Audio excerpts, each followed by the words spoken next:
પ્રભુ ઈસુની જય મિત્રો, પ્રિય ભાઈઓ અને બહેનો, આજે આપણે પવિત્ર બાઇબલના જીવન બદલતા વચનોમાંથી એક અત્યંત મહત્વપૂર્ણ સંદેશો સાંભળવા જઈ રહ્યા છીએ. એક એવો સંદેશ જે માત્ર જ્ઞાન જ નહીં પરંતુ આપણી આત્મા તૈયાર કરવાની ચાવીઓ આપે છે. પ્રભુ ઈસુનું બીજું આગમન નજીક છે. આ સત્ય માત્ર શબ્દોમાં નહીં પરંતુ આજના સમયમાં આપણે જોઈ રહ્યા છીએ તે નિશાનીઓ મને સ્પષ્ટ દેખાઈ રહ્યું છે. અને એટલા માટે જ આજના વચન દ્વારા પ્રભુ આપણને ધીરજ, હિંમત અને સફળતા તરફ બોલાવી રહ્યા છે. તો મિત્રો, આપણી આત્માને થોડું શાંત કરીએ, પ્રભુના વચન પર ધ્યાન કેન્દ્રિત કરીએ અને એ સમજીએ કે પ્રભુ આપણા જીવન માટે શું બોલી રહ્યા છે. ચાલો આપણે આપણા હૃદયને તૈયાર કરી લઈએ અને આજનું પવિત્ર વચન યાકોબ અધ્યાય 5 કડી 8-9 સાંભળીએ. આજે આપણે બાઇબલના પવિત્ર વચનને વાંચવાને સાંભળવા જઈ રહ્યા છીએ, કેમ કે આપણે જે તૈયારી કરી રહ્યા છીએ પ્રભુ ઈસુના બીજા આગમન માટે, રાજ્યમાં જવા માટે, તમે જે મહાન અને પવિત્ર યોજના છે જે પૂરી થવા જઈ રહી છે માટે આપણને પ્રભુ ઈસુ સંદેશો આપી રહ્યા છે. આપણે આપણા માર્ગમાંથી ભટકાઈ ના જઈએ તેની માટે સલાહ આપી રહ્યા છે. તો મિત્રો, આપણે સલાહ લેવી જોઈએ કે નહીં? યાકોબ અધ્યાય 5 કડી 8-9. એટલે તમે પણ ધીરજ રાખો, હૈયામાં હામ રાખો, કારણ પ્રભુના આગમનની ઘડી આવી પહોંચી છે. ભાઈઓ, એકબીજા વિરુદ્ધ બળબડાટ કરશો નહીં તો તમે ગુનામાં આવશો. જુઓ, ન્યાય તોલનાર બારણે ઊભો છે. આ વચનની શરૂઆત બહુ જ સારી રીતે થાય છે, કેમ કે આ વચનની જે શરૂઆત છે તે જણાવે છે કે પ્રભુને ખબર છે કે આપણે તેમના રાજ્યમાં જવા માટે તૈયારી કરી રહ્યા છીએ. તેમને ખબર છે આપણા વિશે, આપણા જીવન વિશે, આપણી તકલીફ વિશે, આપણી મુશ્કેલીઓ વિશે, આપણા દુઃખો વિશે તેમને ખબર છે. આપણી સાથે જે કાંઈ થઈ રહ્યું છે તેના વિશે ખબર છે. એટલાને માટે જ પ્રભુ કહે છે, એટલે તમે પણ ધીરજ રાખો, કેમ કે શાંતિ અને ધીરજનું કામ પ્રભુનું છે. ઉતાવળનું કામ અને જલ્દબાજીનું કામ શૈતાનનું છે. એટલે આપણે ઉતાવળમાં, જલ્દબાજીમાં કોઈ ભૂલ ના કરી બેસીએ, શૈતાન તરે ચાલ ના ચાલી જાય. તે માટે આપણને કહેવામાં આવ્યું છે કે આપણે આપણા કામમાં, આપણા જીવનમાં ધીરજ રાખવાની છે. ધીરજથી કામ કરવું તે દર્શાવવામાં આવ્યું છે. ધીરજથી કામ કરવું તે દર્શાવે છે કે આપણે પ્રભુ ઉપર કેટલો નહીં પણ પૂરેપૂરો વિશ્વાસ છે, આપણી પૂરેપૂરી શ્રદ્ધા છે.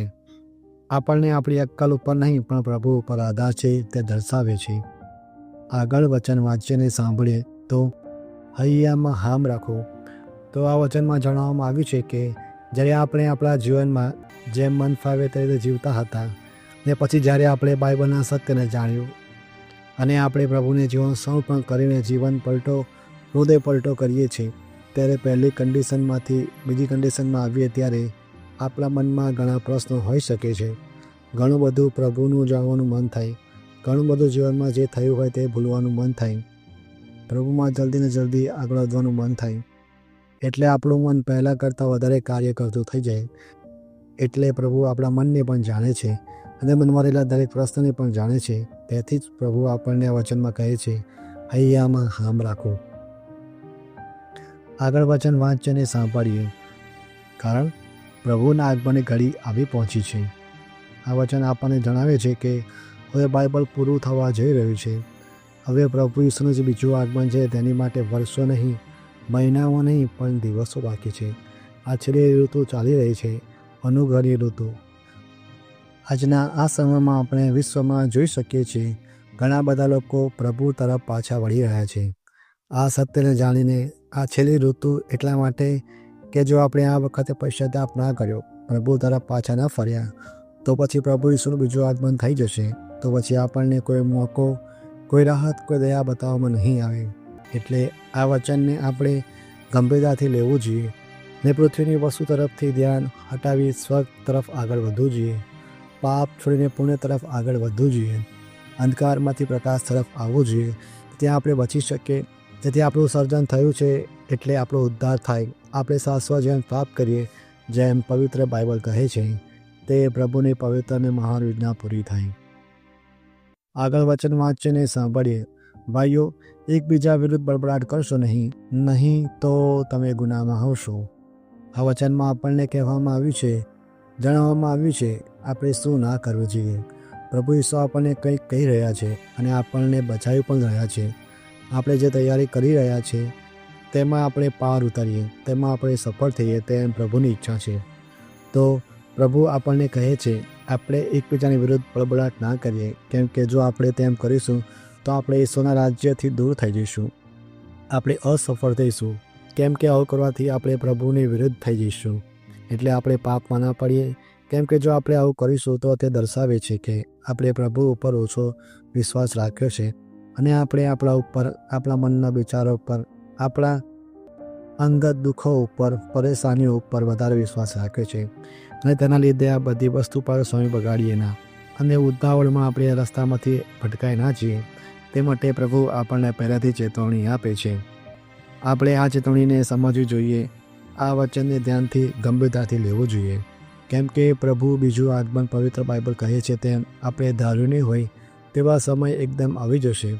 એટલે આપણે આજે આ સમયે, આ મિનિટે પ્રભુના આ પવિત્ર વચનને જીવનમાં દાખલ કરી લેવું જોઈએ.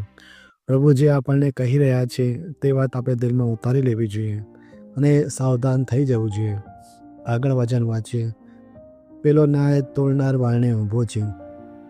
આ વચન આપણને જગાડવાનું કામ કરે છે, કેમ કે આપણી સૌથી મોટી ભૂલ એ છે કે આપણે હજુ એમ વિચારીએ છીએ કે હજુ ઘણી વાર છે પ્રભુ ઈસુના બીજા આગમન માટે. આપણી પાસે ઘણો સમય છે, પણ આ પવિત્ર વચન જે આપણે કહી રહ્યું છે કે પેલો ન્યાય તોડનાર વાળને ઊભો છે.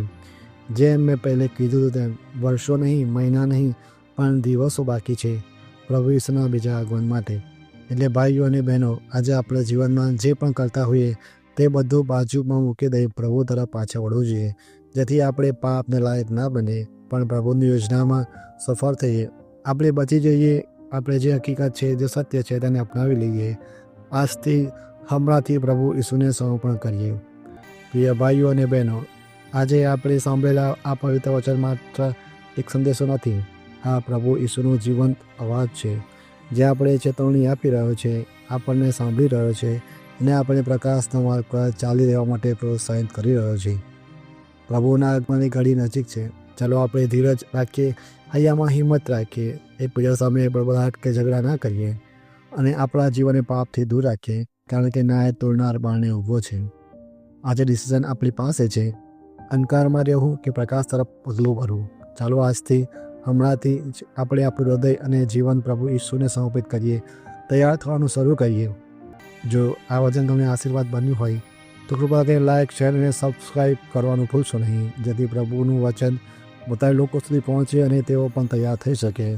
પ્રભુ ઈસુનો આશીર્વાદ તમારા પરિવાર પર રહેજો. જય મસીહ. હાલેલુયા. તમારો આભાર.